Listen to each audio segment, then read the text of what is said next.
Exodus 35.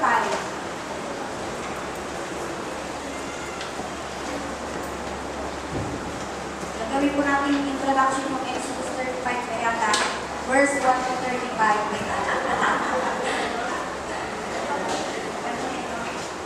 Ang verse lang nila ay 4, tayo ay 1 to 35. Introduction lang po yun. Okay lang. Patayin ko muna ito kailangan extension. Patayin ko muna. Patayin. O, ayan ha. May mga yung people ha. Hindi lang matters ha. Patayin na po natin yung Exodus 35, 1 to 5 na lang po. Hindi 1 to 35. Kaya ano. Okay. 1 to 5. Hindi na po tayo sa litan. Lahat na po tayo sa 25. Ready? Read. And Moses gathered all the congregation of the children of Israel together and said unto them, These are the words which the Lord hath commanded, that ye should do them. 6 days shall work ye thou, but the 7th day there shall be to you an holy day, a Sabbath of rest to the Lord. Whosoever doeth work therein shall be put to death. Ye shall kindle no fire throughout the congregation upon the Sabbath day. And Moses spake unto all the congregation of the children of Israel, saying, This is the thing which the Lord commanded, saying, Take ye out among you an offering unto the Lord. Whosoever is of willing heart, let him bring an offering to the Lord, gold and silver and brass. Salamat po sa salita ng Diyos. Pwede na pumaupo. Pwede na tayo. Yung Exodus 35 ay nilagyan ko ng title ng Preparation for Building. Preparation for Building. Pero yung natin hindi pa prepared. Simulan na natin. Saksak na rin. Unang point po sa Preparation for Building ay ano yung Saksak ka lang. Saksak ka lang. yung Saksak. ganit. Yung sub-point po ay making God first in the Extension. Sabbath. Nabanggit na alas dito sa gabi, nabanggit na kanina. Dito po kasi sa verse 1 ay binigyan ng Diyos si Moses para iparating ang kanyang salita kung ano ang kanyang instruction.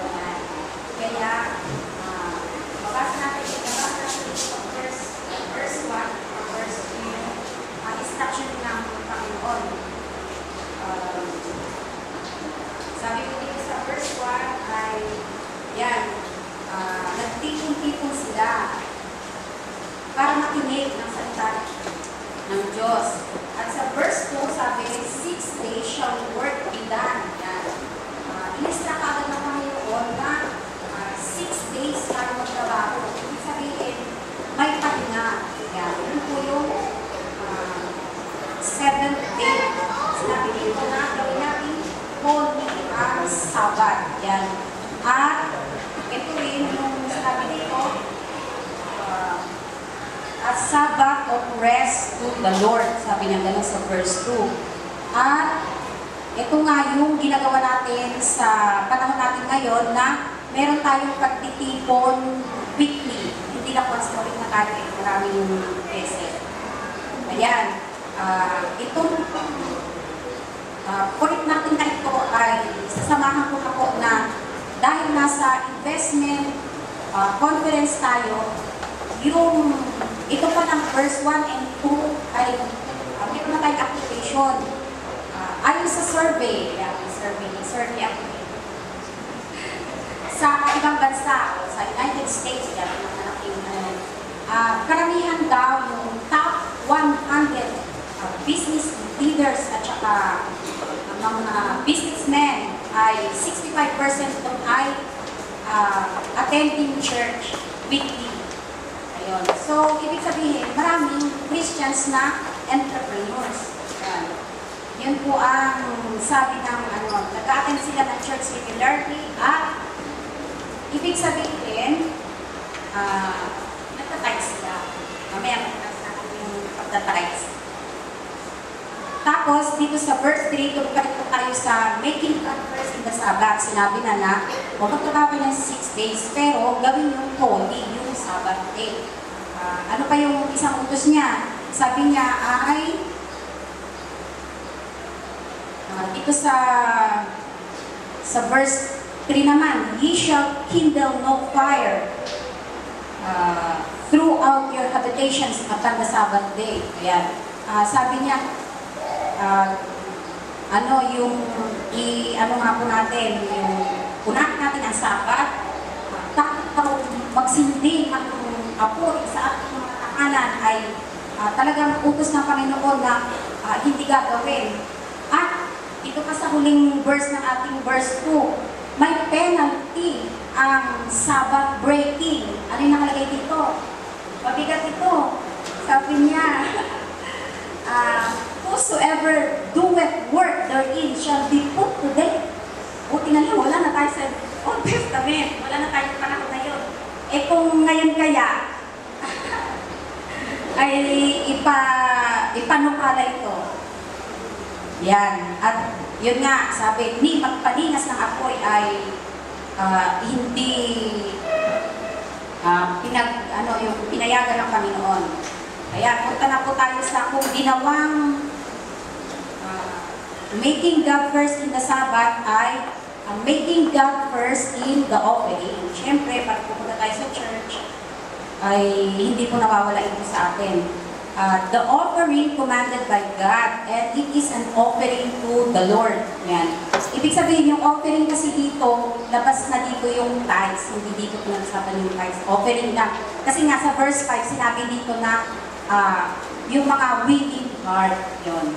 Kasi ang offering ay galing na sa puso natin. Kasi yung tithes ay sa Panginoon talaga yun. So, ang pag-usapan natin dito ay offering muna. Sa verse 4 and 5, sabi po niya, and Moses spake unto all the congregation of the children of Israel, saying, this is the thing which the Lord commanded, saying, take it from among you an offering unto the Lord. Whosoever is of a willing heart, let him bring it an offering of the Lord, gold and silver and brass. Hindi lang pera ang pinag-usapan, kahit na anong offering. Yan.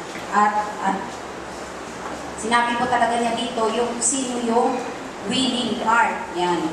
At tingnan po natin sa 2 Corinthians 9:7.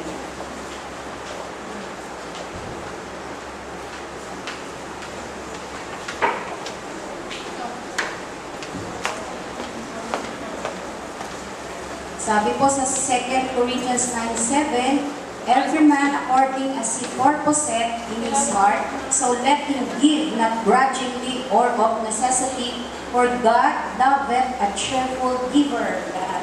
Mahal po ng Panginoon ang mapagbigay. Sabi po dito, our attitude when we give is more important than the amount we give. Yan. Huwag daw po tayong mahiya kung maliit lang ang ating naibibigay. Yan. God is concerned about how we give from the resources we have. Pero yung balo sa New Testament, binigay niya lang yung kanyang pera. Yan. At dito po ay, sabi din po, don't let a lack of faith keep us from giving freely and generously. Gusto talaga kasi ng Panginoon na tayo ay pagpalain at magkaroon ng masaganang buhay. Ayan. Kung yung preparation ng building ay kailangan ay yung making God first in the Sabbath, making God first in the offering, making God first in the tabernacle. Ayan. Hindi lang tabernacle na structure, kundi pati yung kanyang nilalaman. Mas maraming nilalaman. Yung mga furnitures, mga ganyan. Pero, may provision pa rin ang Panginoon. Kung making God first in the offering, yan. Ang provision, yon, siya din ang nagpo-provide ng offering sa ating tabernacle and furniture. Siya rin ang nagpo-provide ng manggagawa, yan, workman. At siya rin ang nagtitrain ng mga manggagawa dito sa church. Ayan. O, ang bilis pala eh. Tapos na tayo sa introduction. Kung paano tayo ngayon makaka-participate sa gawain ng Panginoon. Yun nga, yung susi o